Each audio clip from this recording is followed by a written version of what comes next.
Hi, nice to see you again. Thanks for coming back to us. It's Graham Martin. I'm the Recruitment Guy from orchardjobs.com.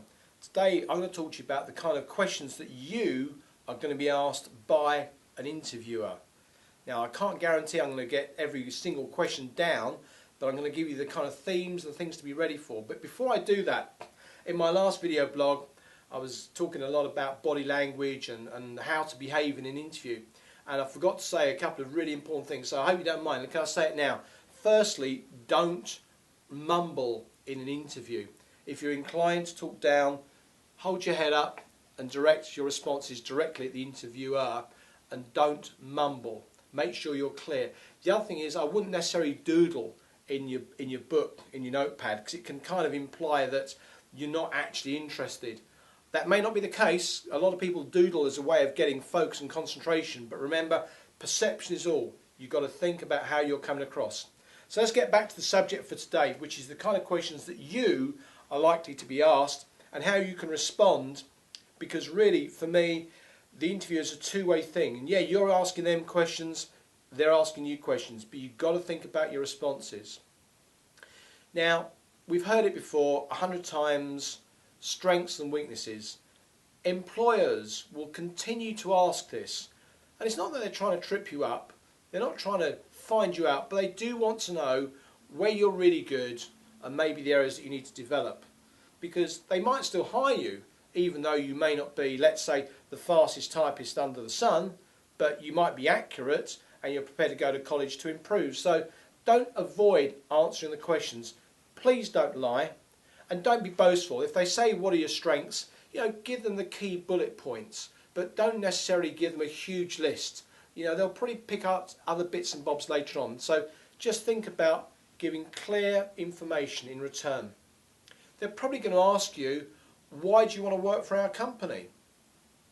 They're probably also going to say to you, what do you know about our company? So be ready for that.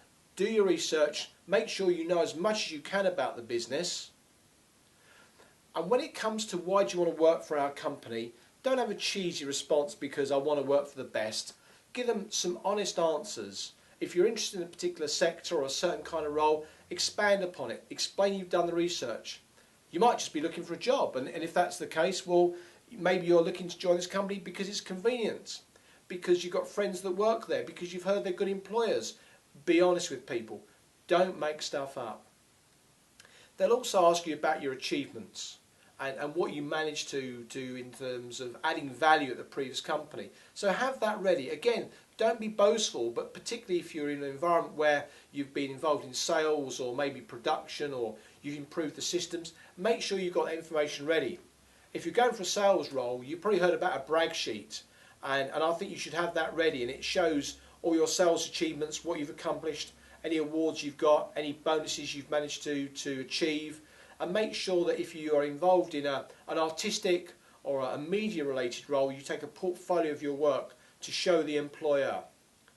They'll probably also ask you about your qualifications. Now, please don't lie here. I have interviewed people that have told me they've got certain grades, and yet then when I've asked for evidence, either, guess what, they can't find the certificates, or actually what they managed to achieve wasn't what they said. So please don't make stuff up. But do go in with copies of your degree, of your coursework, of anything that can back up evidence of exactly what you've done. So when you're thinking about this, put yourself in the shoes of the employer. They want to know what they're getting. The kind of questions they're going to ask you are going to be focused specifically on you, on what you've done in your last role. They're also going to be saying to you, why did you leave your last company? Now, sometimes that's a difficult one to go with.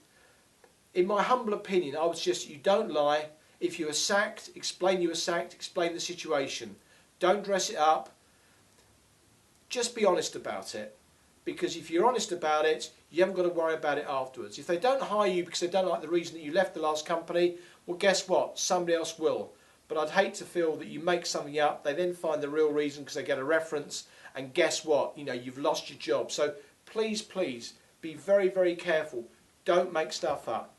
Companies are looking specifically to establish whether you can work in their organisation and what value you can add. And again, I just think that we need to focus on this very, very clearly. Try and put yourself in their shoes. If you were them, would you hire you? If you are not impressive in your own opinion, without being too boastful, why should they be? So think about your responses. The next video blog we're going to be doing is going to be about post-interview activity. What you can do after the interview to reinforce or to improve your chances of getting the job. And again, at the end of the interview, please say, thank you for seeing me, I've enjoyed meeting with you, and indeed maybe give them the opportunity to ask you any extra questions. You know, they might need that little bit of a spark or a bit of a prompter. Not all interviewers are that capable, that competent. Not really as an HR manager or an HR director or a recruiter, so put them at ease as well. So that's it from now. It's Graham Martin. I'm the recruitment guy from orchardjobs.com saying goodbye.